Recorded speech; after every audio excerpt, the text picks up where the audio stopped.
안녕하세요. MCTV 초대석의 이조이스 목사입니다. 오늘은 특별하신 분들이 나오셨는데요. 저희 어머니가 되시고요. 또 한국에서 새생명 선교관을 사역하고 계시는 현영숙 선교사님과 또 칼날 월십 댄스 선교회 단장이신 유미란 전도사님 나왔습니다. 안녕하세요. 안녕하세요. 네, 이렇게 나와주셔서 반갑습니다. 네, 선교사님 먼저 본인 소개를 부탁드립니다. 서울에서 새생명 선교관에서 작은 모임으로 중보기도를 섬기고 있는 현영숙 선교사입니다. 네, 또 전도사님. 네, 안녕하세요. 저는 칼라 워십 댄스 선교회 단장 유미란 전도사, 또 저희 엄마의 큰딸이 됩니다. 네, 이렇게 나와주셨는데요. 사실 오늘은 초대석의 목적은 우리 현영숙 선교사님 또 간증을 듣기 위해서 모셨는데요. 선교사님, 예수님을 믿게 된 그 계기에 대해서 좀 나눠주세요. 우리 친정이나 시댁은 불신 가정이었어요. 그런데 그때는 우리 큰딸 신우이가 되기 전에 그 큰딸 신우이가 저한테 전도를 하셨어요. 그래서 그분의 인도함을 받아서 서울에 있는 응암동 감리교회에서 부흥 집회를 하는데 함께 가자고 간곡히 저한테 부탁을 해서 제가 대접으로 따라갔다가 거기서 예수님을 깊이 만나게 됐습니다. 그러면 예수님을 만난 그때가 그 언젠가요? 40년 전이에요. 40년 전에 그때는 어릴 때 주일학교 때 연필 받고 떡 얻어 먹으러 교회 그 크리스마스 때만 잠깐 갔었는데 예수님도 잘 모를 때였는데 그 교회를 들어갔더니 그렇게 북치고 찬양해서 좀 마음에 부담이 있었지만 예수님이 저를 찾아오셔서 저는 물세례 받기 전에 성령세례를 먼저 받게 됐어요. 그래서 신앙생활을 시작했는데 그때부터 새벽기도를 하나님께서 하게 하셔서 지금까지 새벽기도를 하고 있습니다. 그 당시에 성령 세례를 받았던 그 상황을 좀 말씀해 주실 수 있을까요? 그때 오래된 목사님인데 부흥 강사님으로 이계섭 목사님이신데 기도 자그마하게 하시고 그때는 이렇게 냉방 시설이 없었기 때문에 작은 선풍기 하나 강대상 옆에 하나 놓고 그걸 회전을 시키면서 그 한 대가 돌아가고 있었는데 교회가 찜통 같았어요. 그리고 말씀을 전하시는데 반팔 와이셔츠를 입으셨는데 그 넥타이에서 땀이 흘러서 땀방울이 뚝뚝 떨어지는 걸 보고 있으면서 어떻게 저분은 어떤 이렇게 귀한 말씀이길래 저렇게 땀을 흘리면서 말씀을 전하실까. 근데 말씀은 귀에 그때는 들어오질 않았어요. 그리고 말씀을 다 마치고 이제 기도를 받으라고 그랬는데 처음이니까 무슨 말씀인지 이해도 안 됐고 그 친구가 나를 손을 붙잡고 강대상으로 올라가서 무릎을 꿇으라고 해서 무릎 꿇고 앉아 있는데 그 강사 목사님이 지나가시면서 머리를 툭 치면서 성령을 받아라. 그렇게 너무 사람이 많으니까 한 사람을 붙잡고 기도할 시간이 별로 없었어요. 그래서 지나가시다가 한 5분 후에 다시 오시면서 성령을 받아라. 그렇게 말씀하시는데 갑자기 내 몸이 이상하게 변하기 시작했어요. 내 혀는 밖으로 빠져나오고 내 정신은 어디로 빠져나간 것 같았어요. 근데 잠깐 생각하기에 내가 이러다 죽겠구나. 그때는 예수님에 대해서 잘 몰랐으니까 우리 아이들 셋 놔두고 내가 죽으면 안 되니까 안 되겠다 싶어서 눈을 그냥 번쩍 떴어요. 그럼에도 불구하고 내 입술은 치과에 가면 마치 이 치료할 때 마취 주사 맞는 것처럼 입이 부풀어 있었고 내 속에서는 그 당시에 그때 나는 영어도 모르는 사람이었는데 가하고 부르짖고 있었어요. 그러면 선교사님은 믿는 가정에서 어떻게 지내신 게 아니고 처음 그러면은 초태생으로 처음 예수님을 믿게 됐잖아요. 네. 그런데 그러다 보니까 어려움도 많으셨을 텐데 그 힘들었던 얘기를 좀 잠깐 나누셔 주실 수 있을까요? 남편도 핍박이 심했고 친정 언니도 나중에 예수 믿는 것 때문에 도적에 패러 쫓아와서 맞았어요. 그리고 남편은 예수님을 택하든지 나를 택하든지 둘 중에 하나 택하라고 그렇게 무섭게 말했는데도 불구하고 그때 하나님이 저를 도우셔서 나는 예수님을 택하겠다고 그렇게 담대하게 말할 수 있었던 그 일을 생각하면 지금도 내 성품 자체로는 절대로 그렇게 할 수 없는 상황이었는데도 담대하게 말할 수 있었어요. 네, 이렇게 성령을 전혀 모르는 상태에서 성령을 받으신 후에 어떻게 신앙생활을 유지해 나가실 수 있었나요? 그러니까 그 집회 마치면서 결단을 시켰어요. 죽을 때까지 새벽기도 할 사람 손들어라고. 근데 나는 돌아온 주일날 교회 가는 것도 나는 난감했었고 이제 처음으로 그냥 한 번만 따라온다고 따라온 사람이었기 때문에 손을 들 수가 없었는데 친구가 내 손을 들면서 하나님 앞에 약속하라고 그래서 저는 사람 앞에 약속을 해도 지켜야 되는데 하나님 앞에 약속을 했으면 일평생 지켜야 되는데 나는 도대체 할 수가 없는데 하나님 어떻게 해요?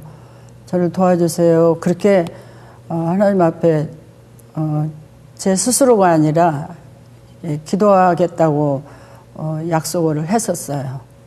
그 이후부터 우리 친정가정은 밤늦게까지 친정아버님이 좋으신 분이고 자식들을 많이 사랑하신 분이기 때문에 맛있는 거 먹게 하시고 좋은 얘기 해주시고 노래도 함께 부르면서 밤이 맞도록 그렇게 지내기 때문에 새벽에 잘 못 일어나는 습관이 들어서 처음 새벽 기도를 가기 위해서 밤을 새고 잠을 안 자고 그랬어요.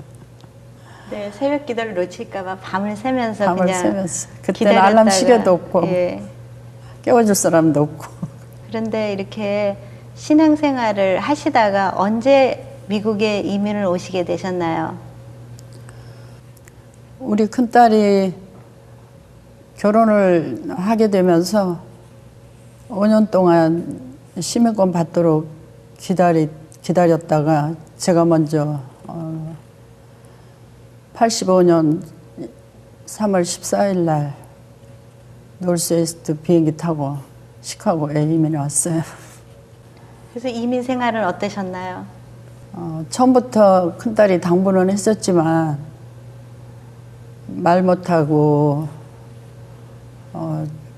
차가 없으니까 딸한테 신세를 져야 되고 또 1년 2개월 만에 작은 딸하고 아들하고 이민을 왔기 때문에 함께 큰딸 집에서 지내는 동안 너무나 미안하고 또 한편으로 너무나 힘든 그런 시간들이었어요.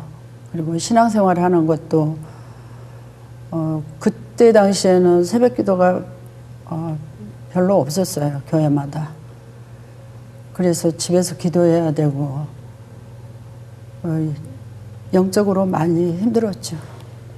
네. 그러면 이민 오셔서 주로 어떤 일을 하셨나요? 한국에서는 작은 옷가게를 하면서 살아왔는데 막상 여기 오니까 너무 무서워서 어릴 때 해방됐던 해에 그 미국 사람들이 내가 보게 됐는데 그 미국 사람 얼굴과 눈을 보고 내가 놀라서 도망간 적이 있어요. 그래서 그 이후부터 이 미국 사람들을 되게 좀 무서워하고 두려움이 있었는데 4개월 동안은 일을 못하러 나갔어요. 무서워서. 그리고 그 이후에는 무슨 일들을 하셨어요? 바느질 공장에 갔어요. 네. 원래 양재를 조금 배웠고 또 옷 만드는 거를 좋아하고 또 옷장사를 했기 때문에 다른 사람보다는 그 옷을 어떻게 만드는 방법은 알지만 공업용 기계를 처음으로 미싱을 밟아보니까 손가락도 뭐 많이 다치고 봉제 공장에서 일하신 분들은 이해를 하시겠지만 참 많이 마음 아픈 일들이 있었어요. 그렇게 이민 생활을 하시다가 어떻게 한국으로 나가셔서 선교사님이 되셨는지 그거에 대해서 좀 말씀을 나눠주세요. 저는 예수를 처음 믿을 때부터 아무것도 모르면서 말씀을 듣는 중에 루데아처럼 살아야 되겠다는 그런 마음에 소원이 있었어요. 그래서 항상 교회를 세우고 싶은 그런 간절한 소원이 있었는데 미국에서 우리 조이스 목사 작은 딸 우리 미국으로 들어온 이후에 우리가 그렇게 부르짖고 기도하면서 하나님 앞에 부르심을 받았고 또 그 부르심을 받은 그 상황에서 하나님께서 말씀을 하셨어요. 우리가 함께 우리 네 식구가 기도하는 중에 하나님께서 우리에게 가진 모든 것을 드리기를 원하셨어요. 근데 오랫동안 큰딸집에서 지내는 게 또 딸한테도 사위한테도 미안한 마음이 있어서 아파트를 얻어서 우리 세 식구가 빨리 나오는 게 좋겠다는 생각이 들어서 돈을 좀 모아놓은 게 있었어요. 그런데 모든 것을 하나님 앞에 드려야 되는데 아무리 생각을 해도 우리한테 가진 돈은 뭐 여유가 있는 사람들이야 뭐 얼마 되지 않겠지만은 우리한테는 너무 큰 돈이었어요. 그래서 못한다고 하나님 앞에 때를 썼어요. 저는 못 드린다고. 그러나 하나님 앞에 다 드려야 된다고. 그래서 며칠 동안을 기도하면서 우리 모두 네 식구가 금식하면서 기도를 했어요. 큰딸은 일하면서 6일을 기도했고 조이스 목사는 작은 딸은 5일을 기도하고 또 제 아들은 3일을 기도하고 저는 그때 너무 몸이 연약해서 이틀밖에는 금식을 못했어요. 그래서 함께 기도하는 중에 하나님 못하겠다고 이 돈은 우리가 꼭 필요한 돈이라고.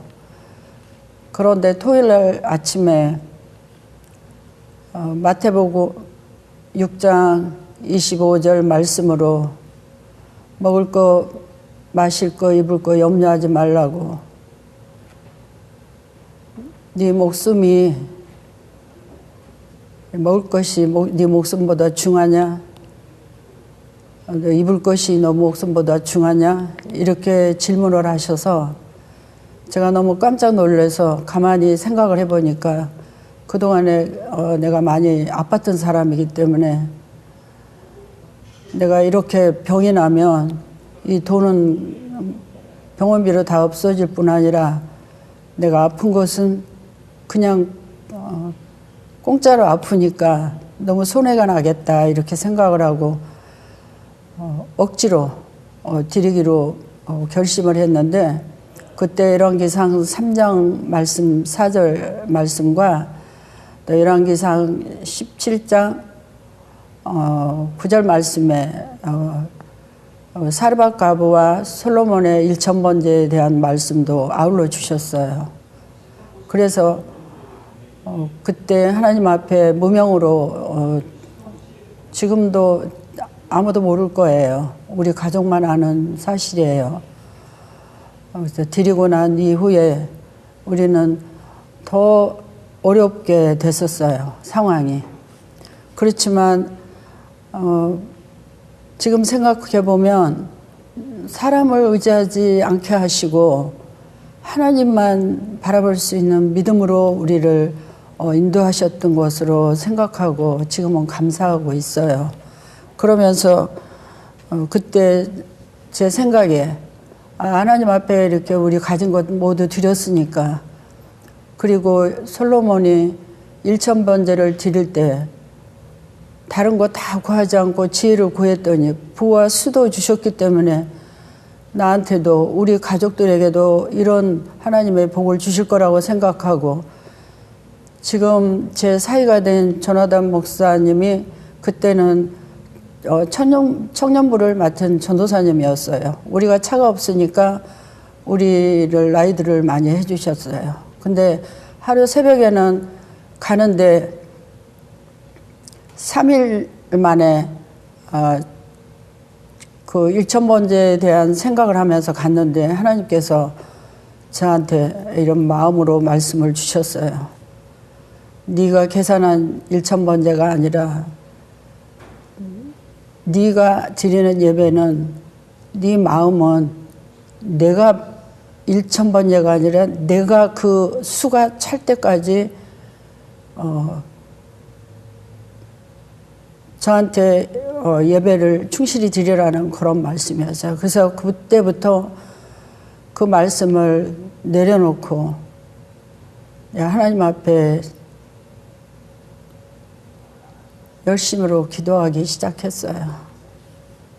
네, 그렇게 늘 하나님 앞에 무릎 꿇고 기도하는 가운데 또 어려운 일이 있었는데요. 그 어려운 일에 대해서 좀 나눠주시기 바랍니다. 내 아들은 2000년 9월 28일 날 하나님이 불러가셨어요. 그때 저는 아들 결혼 준비를 위해서 한국에 나가 있었어요. 한국에 나가 있으면서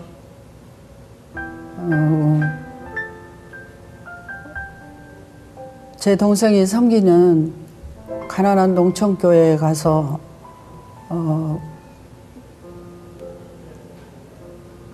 그 교회 성도님들이나 교회나 목사님들을 위해 기도하고 그분들을 세워지는 일을 감당케 해주셨어요. 그런데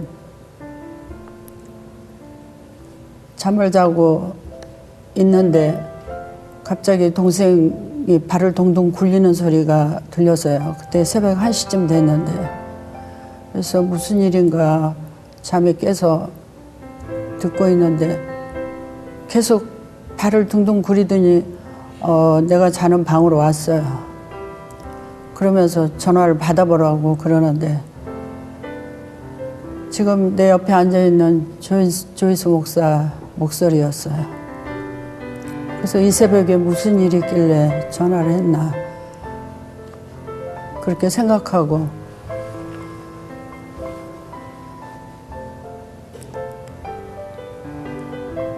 말을 기다리고 있는데 제 아들 소식을 전했어요. 근데 그때 정말 하늘이 무너진 것 같았어요. 이게 내가 꿈을 꾸고 있는가 그런 생각도 했어요. 아들이 아침에 출근하다가 출근길에 마약한 청년이, 그것도 갓 성인이 된 18살 된 아이가 마약 먹하고 밤새도록 잠 안 자고 달려오다가 중앙분리대를 넘어와서 앞에 트럭 치어서 사고 내고 그 다음에 뒤에 따라가던 우리 아들 차를 사고 내서 그 자리에서 우리 아들은 그냥 하나님 앞으로 가게 됐어요. 그래서 그 소식을 들으면서 저는 앞으로 전도를 할 수 없다고 생각을 했어요. 기도하는 자식이 이렇게 떠나버렸기 때문에 내가 누구를 위해서 기도하고 누구를 전도를 할 수 있을까. 먼저 그 생각이 나서 앉아있는데 내 뱃속 깊은 데서 요한복음 12장 24절 말씀을 주셨어요. 그때는 무슨 말씀인지 잘 알 수가 없었는데 하늘의 미랄이라는 생각만 생각났어요. 그리고 그런데 새 힘이 올라왔어요. 그 말씀을 들으면서.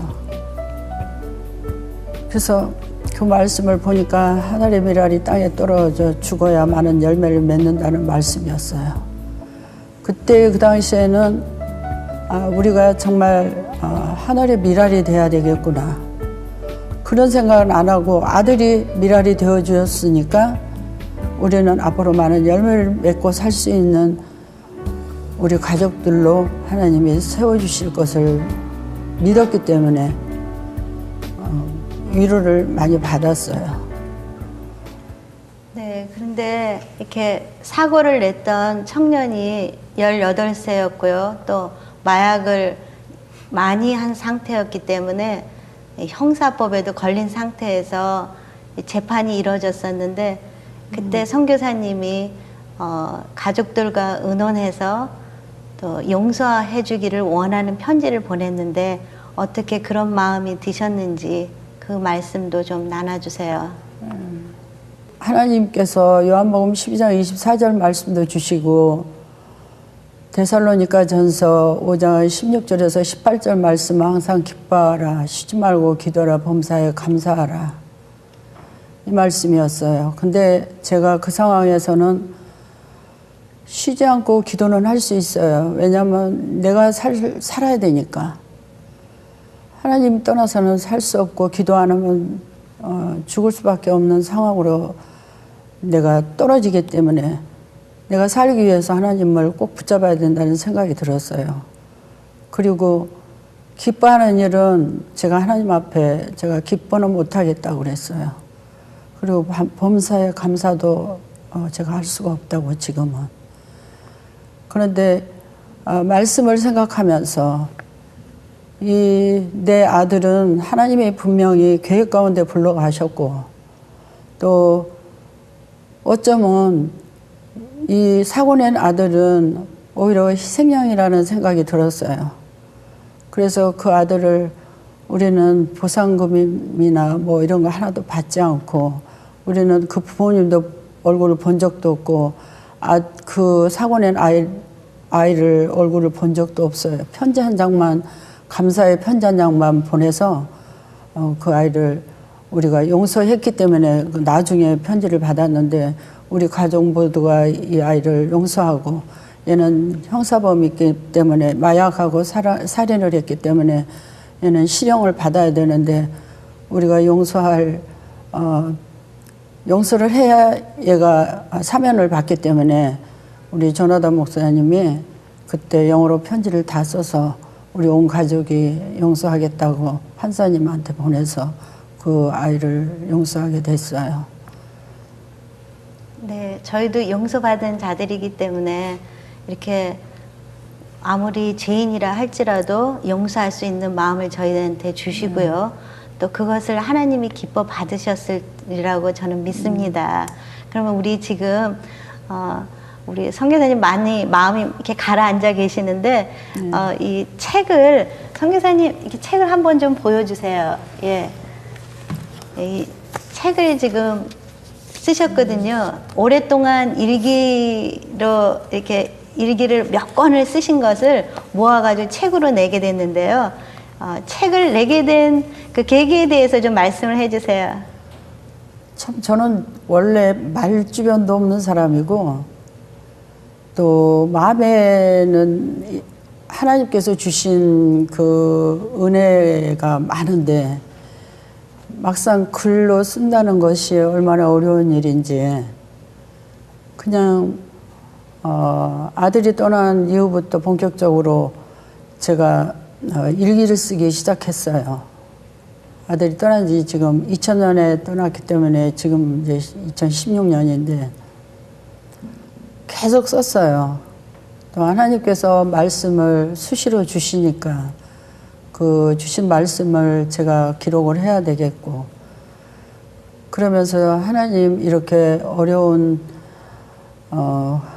고난 중에 계신 분들을 위해서도 또 제 자신이 하나님이 주신 은혜를 나누고 싶은 그런 소원이 있어서 책을 쓰고 싶었어요. 근데 막상 책을 쓴다는 일이 얼마나 어려운 것인지 알게 됐어요.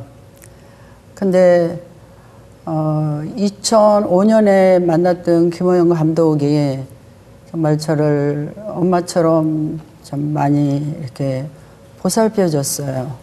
그런데 그 김 감독의 도움을 받아서 이 책을 쓸 수 있게 됐고 2014년 7월 10일 날 이 책이 출판이 됐습니다. 그래서 지금 2번 찍었는데요. 첫 판에는 일주일도 안 돼서 다 나누게 됐는데 그 다음에 2번 찍어서 500권씩 찍었는데 그래도 잘 나누게 됐어요. 근데 처음 이게 책을 찍게 되면서 일부러 작게 만들었어요. 이렇게 전도용으로. 그래서 여기 정가도 없어요. 그냥 무료로 전부 전도용으로 사용되시죠? 논하딜 네. 그럴 마음으로 쓰게 됐어요. 그리고 여기에 표지는 사실 그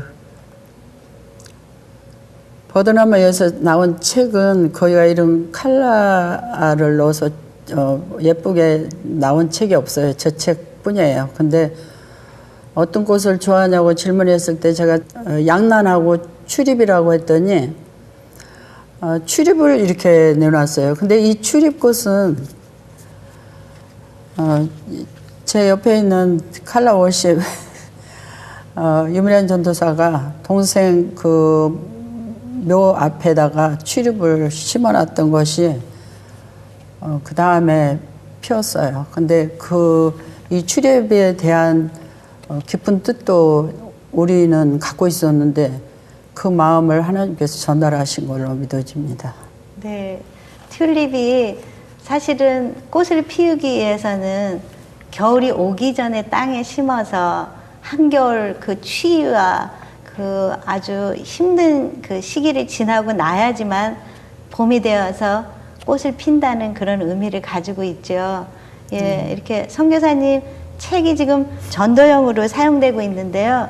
좀 몇 권 가지고 오셨어요? 방송국에요. 네. 가져온 게 얼마 안 돼. 지난번에는 좀 많이 가져왔었는데 좀 나누고 이번에는 조금 가져왔는데 한 몇 권 안 됩니다. 10권도 안 되는데 필요하신 분들은 네. 방송국에 찾아오셔서 예, 네. 가져가실 수 있습니다. 한번 보시고요. 또 우리 선교사님 간증하는 동안 우리 전도사님 이미란 전도사님 오랫동안 기다리고 있었는데요.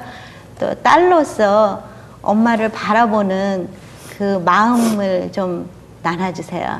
네. 나누기 전에 먼저 하나님 앞에 감사할 것은 며칠만 이제 지나면 저희 동생이 간지 16년이 되는데요.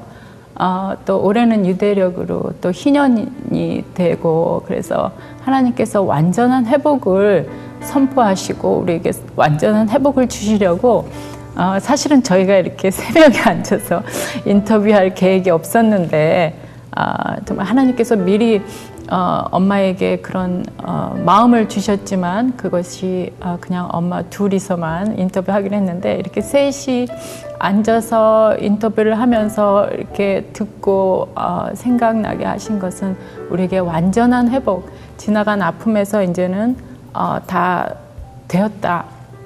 이제는 더 이상 아파하지 않고 정말 이제는 기쁨으로 항상 기뻐하라, 쉬지 말고 기도하라, 범사에 감사하라고 하신 그 말씀을 이제는 우리 삶으로 온전히 드려질 수 있을 것 같아서 너무 감사합니다. 제가 엄마를 옆에서 보면은요, 주신 말씀, 하나님께서 주신 말씀은 끝까지 붙잡습니다. 어떤 어려움과 어떤 회방이 있어도 그 말씀은 끝까지 붙잡고 가시는 믿음을 보았고요. 두 번째는 한번 기도하시면 끝까지 기도하시는 분입니다. 기도책에 올라가신 분들은 어떤 일이 있어도 잊지 않고 매일 기도하시고 밤을 새서 기도하셔서 저희 딸들이 걱정하죠. 건강 때문에 건강을 해칠까. 하지만 하나님께서 또 마음을 주셔서 그렇게 기도하시고, 요즘은 또 카톡에 있는 모든 그 리스트에 있는 분들, 카톡에 있는 분들을 위해서 아침마다 기도하시고, 기도의 어머니가 있었기 때문에 저희가 이만큼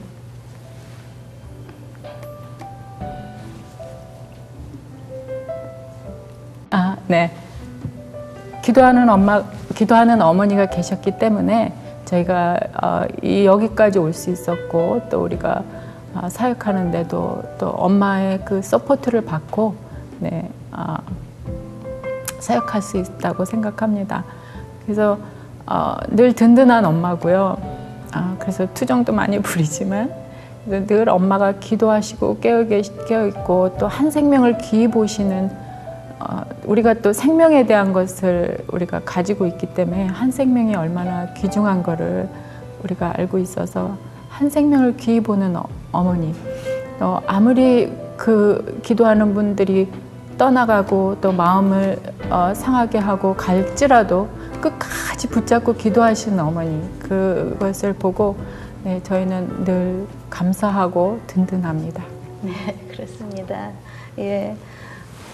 우리 선교사님, 그동안 뭐 어려운 일이 있었고 그랬지만 그래도 사시면서 너무 감사했던 일은 무엇인지 좀 나눠주세요. 저는 사실 이렇게 여러분들 앞에서 간증한다는 것부터가 좀 부담이 있었어요. 다른 분들도 다 은혜 많이 받고 또 은혜 가운데 사시면서도 나타내지 않고 계시겠구나 이렇게 생각을 했어요. 하나님께서는 사실 2000년 그러니까 아들이 떠나기 전에부터 중보기도를 강력하게 하도록 도우셨어요. 그러면서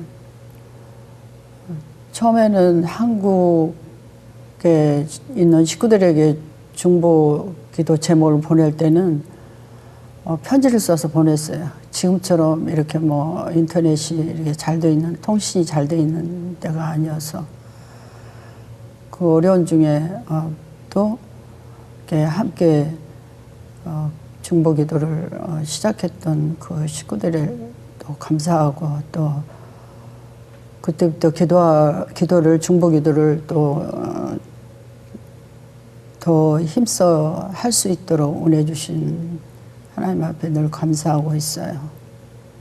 네. 앞으로 이제 아직도 연세가 요즘은 다 건강하시니까요. 더 하시고 싶은 어떤 일을 더 하시고 싶으신지 좀 나눠주세요. 항상 성전을 세우기를 소원했지만 2006년 봄에 하나님이 말씀을 바꿔주셨어요. 너는 보이는 성전이 아닌 보이지 않는 성전을 세우라고 말씀하셨어요. 느헤미야 말씀을 저한테 주셨고 또 성전에 대한 그 사모함이 보이는 성전만 세우는 게 아니라 보이지 않는 성전을 세우는 것이 더 하나님 앞에 하나님을 기쁘시게 드리는 일이 되겠다는 생각을 하고 그때부터 더 한 분 한 분들을 위해서 기도하게 되었고 목사님들을 위해서 기도하게 되었습니다. 그래서 이 목숨이 이 생명이 닿을 때까지 중보기도는 끊이지 않아야 되겠고 또 하나님이 도우셔야만 제가 기도할 수 있기 때문에 제 힘으로는 아무것도 할 수 없는 것을 날마다 고백을 합니다. 그래서 하나님이 제가 정말 성심껏 죽을 때까지 기도할 수 있기를 간절히 소원하고 있어요. 네. 그리고 또 2006년부터 또 전주에 또 기도원을 새생명 기도원을 세우셨잖아요. 네, 그곳에서도 또 많은 몇 번의 집회를 하셨나요? 8년 동안에 한 40번 집회를 했어요. 네. 근데 처음 강사님으로 모신 목사님은 심장병으로 고생하시고 가난한 교회를 섬겼던 대구에서 섬기시는 목사님이었는데 그분을 첫 번째로 모셨고 그 다음에는 이제 김우영 감독을 모셨고 그 이후에 송기철 장로님 모셨고 또 이제 내내 여러 귀한 목사님들이 네, 많이 지용훈 오셨어요. 목사님도 오신 걸로 알고 있는데요. 지용훈 목사님 지금 뉴욕에서 또 지용훈 전도 사역 목사님, 하시는 네. 목사님도 계시고 우리 조나단 목사님도 네. 근데 그렇게 많은 집회를 통하여서 그 지역이나 또 목회자분들한테 어떤 영향을 좀 주셨어요? 참 감사한 것이 사실 송기철 장로님 처음에 오셔서 이렇게 말씀하셨어요. 이 전주는 포로 수용소 같다고, 영적인 포로 수용소 같은 곳이라고. 그래서 하나님 앞에 간절히 기도하면서 저는 상상할 수 없는 이런 귀한 하나님의 종들을 보내주셨어요. 8년 동안에 40분이 오셔서 40번이면 두 달에 한 번씩 집회를 한 거예요. 지역에 전주 지역에 계신 분들도 은혜들 많이 사모하고 또 귀한 또 강사님들이 오셨기 때문에 은혜들을 많이 나눴어요. 그렇지만 서울에서나 이렇게 전국적으로 이렇게 작은 그게 기도원이었지만은 귀한 그 목사님들 또 성도님들 전도사님들이 많이 오셨어요. 그래서 제가 오히려 많이 위로가 되고 은혜를 받았죠. 네.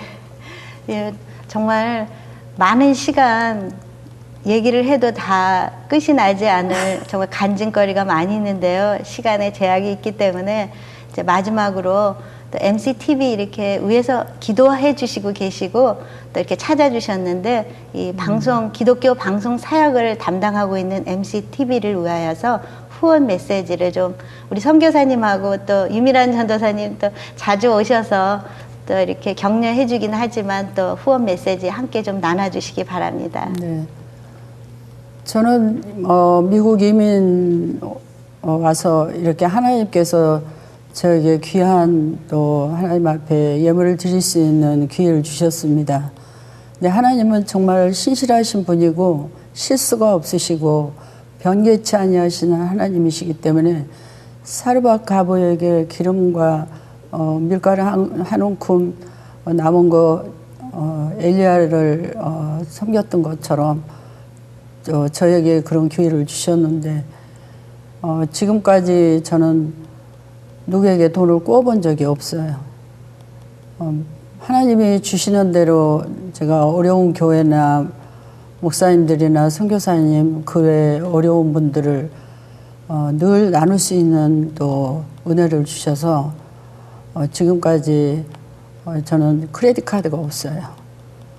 하나님이 원하시는 대로 하나님이 말씀하신 대로 우리가 순종만 하면 정말 이 MCTV는 또 특별히 시카고의 기독교 방송국으로 세워주셔서 이 방송 매체를 통해서 이 복음이 전파되고 있는데 사실 여러분도 다 아시다시피 시카고 땅은 참 너무 척박한 땅이라고 저는 영적인 그런 생각을 많이 하고 기도를 하고 있습니다. 우리가 하나님 앞에 드려진 것은 우리가 꼭 보상을 받기 위해서 드려지면 안 됩니다. 이 복음을 잘 전파될 수 있도록 이 MCTV 방송국을 관심을 많이 가져주시고 기도로 또 도우시고 또 물질로도 많이 협력해 주셨으면 정말로 감사하겠습니다. 저도 한국 돌아가서 내내 기도하겠습니다. 네, 감사합니다. 네. 어떤 분들은 귀로 들어야 이해가 되고 어떤 분들은 눈으로 봐야만 이해가 되는데 이 MCTV는 시청각으로 복음을 전하기 때문에 모든 사람에게 전해질 수 있다고 생각됩니다. 그래서 정말 이게 선교이기 때문에 우리는 선교는 꼭 반드시 해야 할 우리에게 사명입니다. 그래서 이 MCTV를 사명감을 가지시고 후원해 주시면 감사하겠습니다. 네, 감사합니다. 이렇게 좀 시간이 많이 가기는 했는데요. 제가 초대석을 끝내기 전에 마지막으로 선교사님이 쓰신 내게 있는 향유 옥합 안에 있는 내용에 있는 글을 하나 읽어드리겠습니다. 제목은요, 작별 인사도 없이. 유난히도 꿈을 잘 꾸는 나는 그날은 아무런 꿈도 꾸지 않았습니다. 요란하게 울리는 전화벨 소리에 수화기를 집어드니 전화선을 타고 언니의 통곡 소리가 들려왔습니다. 갑자기 온몸이 후들거리며 어떤 불길한 소식을 듣게 되리라는 두려운 마음에 그냥 주저앉아 함께 울고 있었습니다. 언니는 기가 막힌 소식을 듣고 놀랄 나를 더 걱정하는 것 같았습니다. 언니의 입을 통해 동생이 죽었다는 소식을 듣는 순간 나는 터무니없이 동생의 죽음을 부인하고 있었습니다. 아니야, 동생은 죽지 않았어. 나는 동생이 태어난 그날이 떠올랐습니다. 아버지는 이른 새벽 딸 낳았다 소리치며 뛰어들어오셨습니다. 두 딸을 낳고 만 8살 터울이 나는 아이였습니다. 아들이었던 동생을 딸이라고 속이셨던 4월 1일 만우절에 동생은 식구들의 기대 속에 태어났습니다. 등남 소식을 들은 외할머니께서 얼마나 기쁘셨던지 신발도 짝짝이로 신고 단숨에 병원으로 달려오셨던 기억이 생생합니다. 아이의 발바닥에 흙 묻는 것이 안쓰러워서 6살이 넘도록 할머니는 동생을 업고 다니셨습니다. 그리고 엄마는 홀로 눈물의 기도로 키운 생명 같은 아들이었습니다. 그렇기에 누구보다도 한국을 방문 중이신 엄마께 동생의 죽음을 알려야만 했습니다. 나는 먼저 엄마께 엄마, 우리는 모두 한 번 죽을 사람들이지? 이렇게 물었습니다. 엄마는 무엇인가 마음의 준비를 하신 분처럼 그래 라고 대답하셨습니다. 그 순간 너희들이 죽어야 할 자리라면 엄마가 그 자리를 대신하리라 하시던 엄마의 말씀이 기억났습니다. 그런 엄마께 아들의 죽음을 알렸습니다. 엄마의 애통하는 울음소리가 가슴을 찢는 것 같았습니다. 그러나 그 와중에도 엄마는 나를 위로하고 계셨습니다. 그리고 한마디의 원망도 없으셨습니다. 단 한마디의 원망도. 처음 이민 와서 한없이 눈물을 흘려야만 했던 시카고에 우리 가족은 다시 모였습니다. 25년 전 우리 곁을 떠나셨던 아버지께서도 죽은 아들의 얼굴을 보기 위해 한국에서 오셨습니다. 장례 예배를 드리러 장례식장으로 들어섰습니다. 언니와 내가 양쪽에서 엄마를 부축했습니다. 식장 팻말에 황이라고 동생의 성이 씌어 있었습니다. 그곳에 들어서니 동생은 거기에 반드시 누워 있었습니다. 바로 거기에 그렇게 누워 있었습니다. 주여라고 외치며 주님을 찾으시는 엄마의 눈에는 피 같은 눈물이 소낙비처럼 쏟아지고 있었습니다. 나는 나사로야 나오라 라고 부르셨던 부활의 주님께서 동생에게 일어나라고 외쳐주시기를 얼마나 간절히 바랐는지 모릅니다. 장지에서 모든 절차를 마치고 돌아설 때 한 차례 비가 쏟아져 내렸습니다. 아마 하나님께서도 함께 울어주셨나 봅니다. 동생의 죽음을 통해 주님과 우리 가족 곁을 떠나 사시던 아버지께서는 주님을 영접하셨습니다. 아버지는 그동안 2번이나 죽음의 고비를 넘기셨는데 주님께서 당신을 살려주신 이유가 바로 당신을 구원해 주시라는 주님의 섭리였다는 것을 고백하셨습니다. 실로 25년 만에 받은 기도의 응답이었습니다. 푸른잎 청청한 나무와 같던 젊은 동생이 한창 열매 맺어야 할 나이에 잘 있으라는 인사말 한마디 없이 훌쩍 떠나갔습니다. 이런 아픔을 견뎌내기에는 너무나 연약한 인간이기에 사랑하는 동생을 데려가심으로 아버지를 구원하시는 주님의 깊은 뜻을 헤아리에게는 아직까지 속이 좁기만 한 저 자신이 저를 더 괴롭히고 있습니다. 동생을 그리워하며 쓴 글입니다. 한 알의 미달이 땅에 떨어져 죽지 아니하면 아무것 한 알이 그대로 있고 죽으면 많은 열매를 맺는다고 요한복음 12장 24절에서 말씀하셨습니다. 저희들의 삶 속에서 우리가 한 알의 미달이 되어 죽어질 때 많은 열매를 맺을 줄 믿습니다. 오늘 이렇게 나오셔서 어려운 가운데도 주님께서 승리케 하시고 또 주님의 일을 잘 감당하고 계시는 우리 현연숙 선교사님 나오셨고요. 또 옆에서 함께 중보하며 기도하는 또 유미란 전도사님도 나오셨습니다. 이렇게 그동안 선교사님 잘 살아오셨습니다. 칭찬해드리고 싶습니다. 아마 사람도 칭찬하기에 하나님도 칭찬하시리라 믿습니다.